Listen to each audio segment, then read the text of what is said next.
bombs in Centennial High School. Okay, yeah, what did they say that? That was a speaker system. There is a pipe bomb for that. Okay, they had administrators also.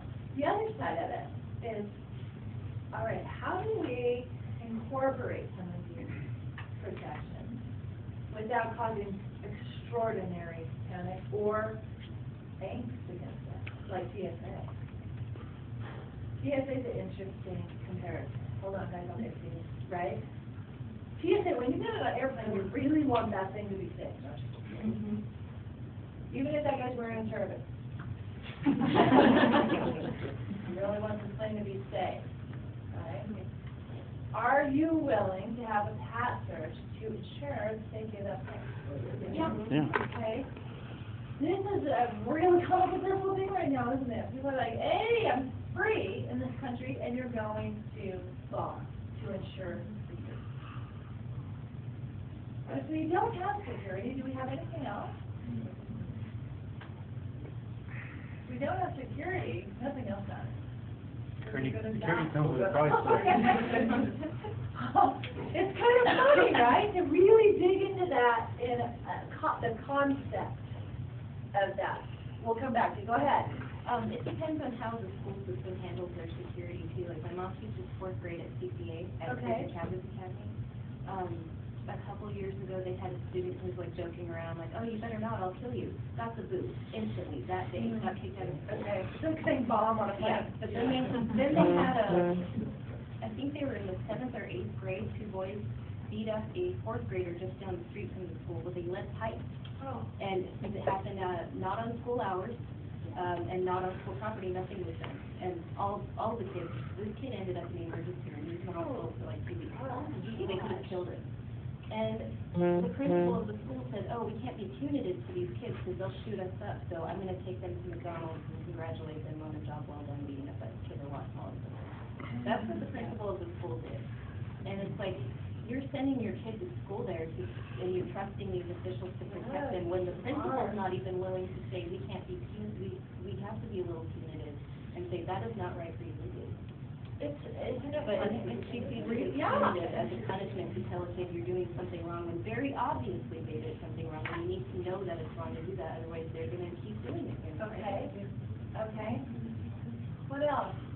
Go ahead. Yeah, I'm going to come back. I have like, I'm not thankful that these things happen, but because they happen now, no one ever did anything to even recognize that was going to be a problem or anything, and now it is. And just like with that little girl getting kidnapped, and she was walking home from school, but she was smart enough to, when he did something stupid, I don't know what he was off doing, but she escaped and like. You went to the restroom. It's like she hadn't seen that happen so many times because she wasn't the first, but that has happened so many times and it's been, in the media and everything. And so if that was never, publicized or anything, she might have never even got the idea to get away from it. It expanded our awareness. Columbine expanded our awareness. It tuned us up. And so they didn't die in vain. 9/11 tuned us up, boys. And so, but then when we get slapped in the face like that, stranger danger, get your kids lined out, right? We get the slap in the face, and then you have to make decisions. Like mommies who have let those girls walk to school, you feel like, is this okay? Do I have to walk her into the school to ensure her safety? Do we have to go that far as a society? To ensure our safety? Isn't it, right? I mean, do we have to get like Nazi Germany? Do we have to have martial law to be safe? Isn't that ironic? Yeah.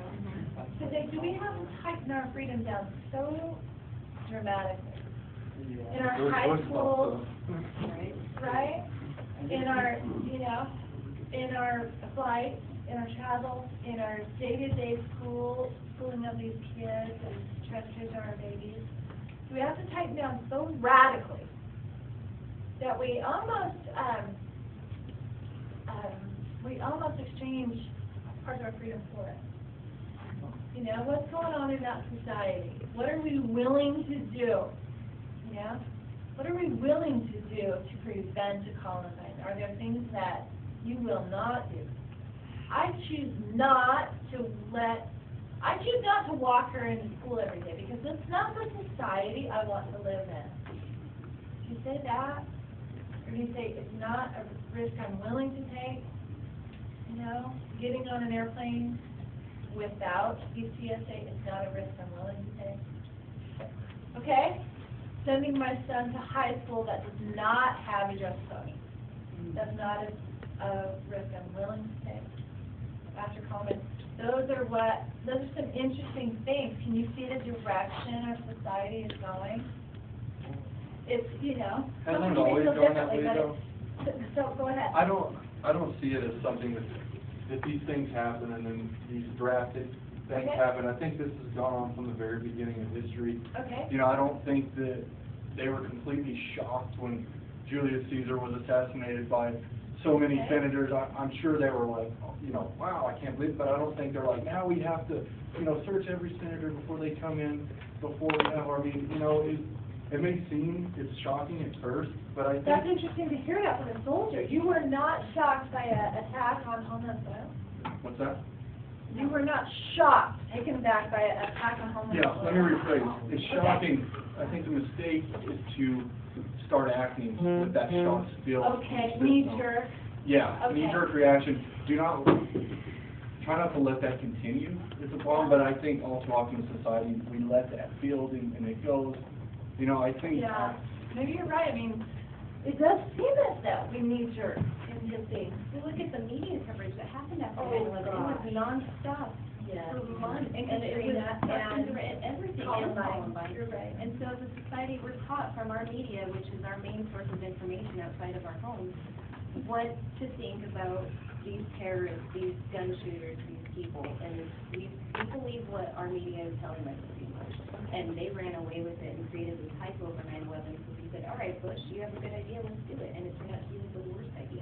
Well, was it the bigger that? But we were acting as fast as we could, but we were also acting in a state of shock. We Okay. jumped the gun before things improved. Okay, go ahead. I'm sorry, I know you were waiting. Well, I mean, like with all the censorship, I'm sure if we saw that bill that passed in the United States, guns, like, the voters control, that's like what's going to happen, just under martial law, there's nothing to do with like, I don't know, with that censorship, now, we can only depend on the TV and not actual news stories. There's wouldn't bet that they want to do that. Okay, go ahead. I was just going to say, in response to what we were talking about before, and then I have a response to what we're talking about now. I think the reason why, when you were talking about, like, you know, what safety measures we should take to protect ourselves, I think the reason why a lot of, and I think a big part of that is, like, we're afraid to get into profiling, too. 'Cause, like, Okay. I don't know about you, but I'd be sketchy. I mean, I'm all for, you know, us protecting ourselves, but I'd be sketchy if I was forced to make a choice on, okay, so are we going to profile all Arabs because of 9/11? Or are we going to profile everyone that wears a trench coat because of the Columbine shooting? And I was going to say about the media, I was going to say in response to, I think it was you that was saying it, the reason why you never see, or the reason why the media uses, like, if you turn on the news, all you see is bad things, is because that's how they control us. Distraction from the bigger problem. I think they're like, oh, 9/11, Yeah. don't worry about our rising death ceiling. Because that's not what they want to use to control us. What they want to control us by fear. Go ahead. And it's funny with like mediums, you can watch like any clip of the same story and they'll say the exact same. Yeah. Like propaganda. Well, just in this room, you could hear different understandings about what happened with that girl. You know that? Somebody would say, oh, I thought it was, and somebody would add something, well, I also read that it was. Okay, good. Go ahead. Well, it's just like you were talking about technology the other day. They have the, I don't know which kids, if any of you guys have kids that go to school district 60, they had, as long as you have your cell phone, they can text you and tell you there was an irate parent, and so that all the schools were on lockdown. Oh, yeah. I didn't know that. that was scary to be, I'm on the bus going to get kids from kindergarten, and I received a text saying that there's an irate parent, all schools are closed on lockdown, and you're like, I mean, technology. Yeah, they're a shooter, yeah, that was my first thing, oh my gosh, all schools, you could not go and get your kids from school that day. That's a great idea, but what? But is it a great idea to send your Well, dad? how scary is it? Because I had a daughter's friend that was worked at Central when it all happened. Yeah. And like, they just called it a sure panic. What they should have done is just kept it under wraps, notified all the teachers, closed the doors, and just left it as that. Didn't even let like the students know anything, just because of that situation. Because, you know, everybody was freaking out, parents were closed, Yeah. people were trying to get their children out of school, but they can't because they're all locked down and so on and so forth. And what I don't understand is why they did not charge the mother for saying these things, because like you said, we can't say bomb on an airplane, we can't say, oh, I'm gonna blow the student up because I'm mad at them. They should have done something for the simple fact that, you know, they're basically saying that any parent or teacher could go, hey, I'm gonna kill the whole school because, you know, I'm pissed off over something, you know? Okay. Yeah, that was crazy, that was really crazy. You know, words are so influential now. They're so, I shouldn't say influential. They have such a potential right now. Just like being in an airport and saying something, bomb or terrorist or anything like that. Federal crime or things like that. Interception by a marshal. That's on your record for the rest of your life. So words, and just like what kind of emotion that invoked in her, that a woman would say that she, you know, her emotions were so far that she would cause harm in a school. That emotions of these mommies are like, right? Or of an official. Good, go ahead.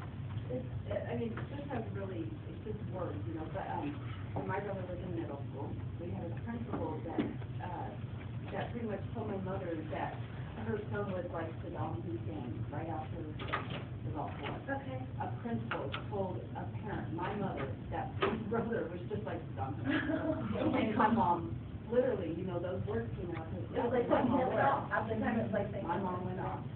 But she got the house called on her because she was like, you're not going to call my son Saddam Hussein. You are, you know, a person in trust, a person, and it was just crazy. Yeah. And I want to say, what school that happened? Okay. All right, so let's go back now after everything we have said tonight. Sociology, study of social behavior. That's what chapter 1 is about, taking you right into it at foundation level. Why do we do it? Why should we bother? Why? To better our society. To better our society, okay. What else? Why? Why bother?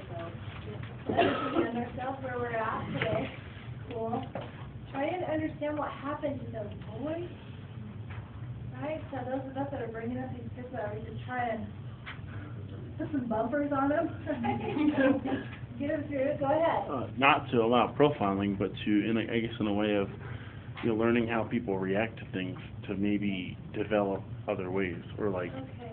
other ways of responding to things. And you know, it absolutely has happened. We have had really positive results from 9/11 in our world. We have. I'm certain that we are growing in regards to what happened. I don't believe those people might have made. I think that we have grown to a safer place in that regard. Columbine, I believe we do have a greater and more interoperable police force in Denver. I do. I know, but those boys, there was amazing changes that came as a result of what happened there. That they said, those boys were willing to say, those girls said, all right, there are things that we didn't do right here, that we could have done better, and let's go ahead and try to prove that now. Go ahead. Maybe it all because of like they were community, more close with community. When you are, if information is related to it. Okay. Let me know. Okay, yeah. Sure, I totally agree with that, because no one doesn't know their neighbor anymore, no one doesn't know the person right next to them anymore, you know? Everybody minds their own business and just keeps to themselves, no hope like, hey, maybe I won't be in a situation that I'm gonna get caught up in, you know? Right. I was driving that white car by the school. Yeah. And there was a big just moved into my apartment. I do, well, it's been about 4 months now. I do not know one person on my floor. I never see anybody. I met the guy next door. He's kind of weird. Yeah, we got it done. But, the other day he was saying that someone broke into his apartment a few months ago, and he believes it's the guy living above us, and I'm just like, that is terrifying. No, I don't know anybody around here, and now I just don't want to meet anybody in my apartment. Now I have a dog, and he barks. I've been for 3 years, we don't know our neighbors either. Oh They my stole my, God. we think that they stole our bikes and stuff, but, Well, it is an impersonal world, though, isn't it? yeah. But when you try to meet your neighbor, they think something's wrong with this person's And weird. it's so scary, because my mom has been living on Kearns Street for 30 years. We know everybody on the block. And I've lived there since 4 months ago. Well, let me And I ask don't you know some anybody questions. in my apartment. How many of you, answering honestly, 50% of your communication is via website, email, text messaging? I'd say like 90%. Yeah. Right? It's a very impersonal world, and getting more impersonal as we go. We do not really need to make calls anymore. You don't have to make a call to book a hotel, or a flight, or a cruise. When that girl got Or- kidnapped, I got the Amber Alert forwarded to me from one of my friends who got it from. Raise your hand if you received the Amber Alert this week, in some form. It wasn't an alert, but it showed me a very graphic picture about the guy. And look around this room, raise your hand again. Look at all of the people in this room that received information on the job they have no concept of who she is. Amazing. But we kept. So you live in isn't that ironic? We say we live in an impersonal world, except you all receive that information to try and help us keep a girl in our community. How ironic. I got that information from someone I haven't talked to in like 6 months. Yeah. Because I just can't hold a conversation with her anymore. Oh, okay. Yeah. It was kind of weird. Go ahead. I don't really care if she is being ironic, because now that you're better in the media, immediately something happens. I think it is ironic to me that we are so impersonal, though, but we're so connected to that story in the community via that violence. I mean, that's irony. So, go ahead. I think it really has a big difference where you live. Yeah, go ahead. I live out in Vineland. Mm-hmm. A lot of my buddies, we all live out there, we drove out there. Yeah. And not one of us, I don't know, you know, Right. you know, we don't have Facebook, MySpace, nothing like that. I never locked my truck. Never had anything stolen out of my yard. Where do you live again? No, I mean, we have like, I don't know, 80 acres just where we are right there. You know, and then we have a lot more Rocky Ford. Nothing ever goes on right there. I mean, I really think, no offense to people that live in the city, but it's just a little different. There's a lot of people, when you're close to you, I mean, you're breathing down your neighbor's neck when you're in town. You know, I mean, out there, you just kind of... That's cool, man. That's a cool little twist on it, brother. Because we've been saying, this is our society, but how different is your world than mine? You know, that's interesting. Yeah. I mean, I could sit out there and shoot a gun, you know, for 4 hours. Yeah. And then Nobody else. you shoot it off and you're going to jail. And you tell they're gonna come get you. Right? Go ahead. Speaking of like the texting thing and stuff, my mom works at the police department, and they're setting up like a new system where you can actually like text 911 and stuff, like, Oh, wow. kind of like you're clicking on laptops and everything too, so. it Well, is you know, they had a school office, the school resource officer, the police officer was at, I'm a substitute teacher in Union City sometimes. And here she comes, she's talking to 6th, 7th, and 8th grade. And she says, I get on Facebook. And I track you on Facebook. And I'll she'll randomly pick some kids, and go friend them, or kind of backdoor in, and look at what they're saying, and try and monitor some of the hate mail and stuff, and the bullying off via Facebook, via viral deal, and so, gosh, I mean, it's really interesting to see, even if we're not conscious of, like me, my daughter, and it's so true, she said, she's 9 years old, she said, I want an iPod. And a phone. I'm like, you know, yeah, $200. You got it. So cute, I'm kidding. Go ahead. I was gonna say, two things actually. One thing, if you have like an Android or a smartphone, this is kind of a creepy app. I don't have it, I don't want it. A creepy app? Application, you go on and, they have an application for iPhones and for Droids, where you can actually go on, you download it, you put a person's phone number in, and I don't even know if it's free or not because I don't have it, but where you can actually monitor, like let's just say I became friends with you or something and I want to know what you were saying. Every time you sent or received a text message, I'd get a copy of it to my phone. Yeah. Drives our phone conversation, actually, because actually, one of my friends, her husband actually did that to her. He gets any text messages that have results, and any text that she receives or sends out, and phone calls. That's pretty cool. That's creepy though, isn't it? Okay, let's move on, finish up for the night. Good job, everybody, good conversation. You're also going to read a little bit, talk about social theories. And those are kind of what we're going through tonight a little bit. Explanations. The things that our world comes up with. Explanations for Columbine. Explanations for 9/11. I want to give you a little bit of an example of that I came to know in the prison. And it's a very hot topic now in the world of corrections, in the world of law enforcement. It's called the criminogenic need. Has anybody ever heard that term? Criminogenic need. It's a new concept that professionals in law enforcement have now. They think that an individual, let me give you an example.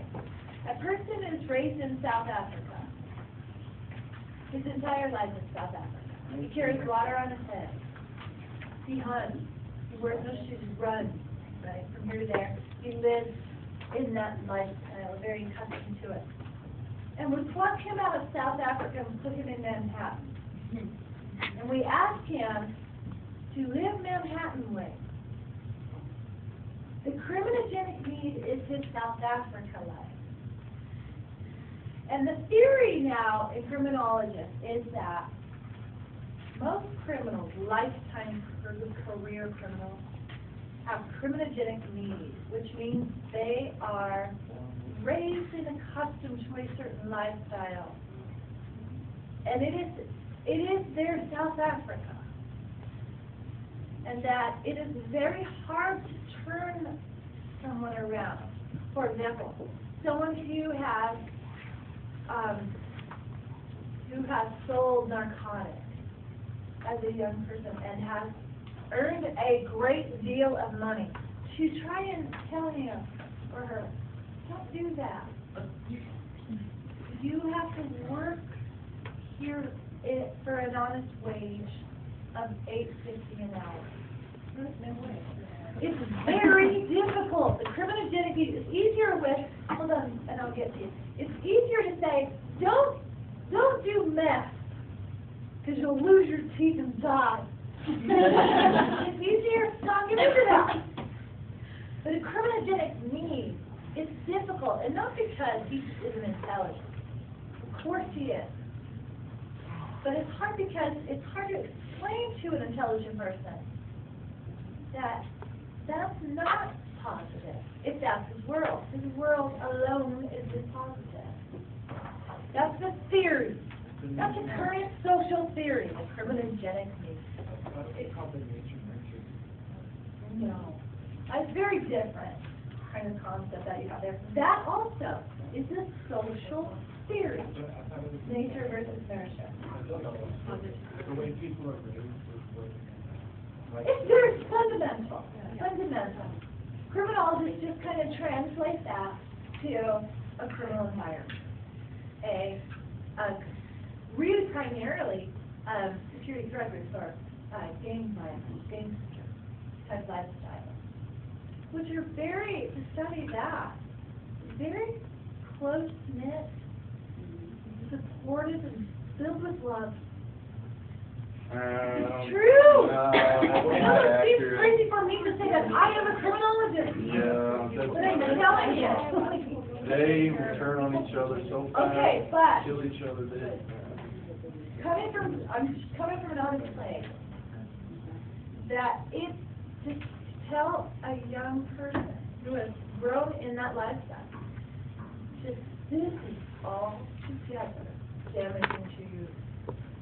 And to turn it around and away from that lifestyle, that is his life altogether very difficult. That is a theory, social theory, that it's difficult, that that's what occurs, that all of those factors exist, all of those dynamics exist. Those are social theories.